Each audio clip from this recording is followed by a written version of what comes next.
चंद्रपूरमध्ये देखील मुसळधार पावसाने आपल्याला हजेरी लावलेली दिसते आणि त्याच्यामुळे तिकडे वाहतूक देखील ठप्प झाल्याचं चित्र पाहायला मिळालं।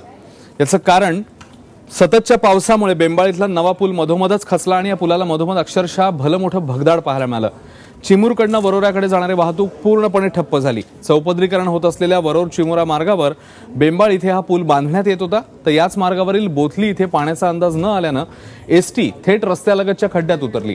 बसमध्ये सुमारे 50 प्रवासी होते, त्या सगळ्यांना सुखरूप बाहेर काढण्यात आले।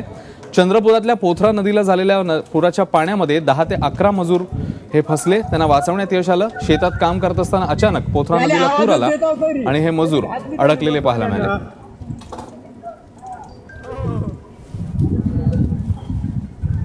बसवाल्याला आवाजच देत शेताला मोबाईल घेतला का?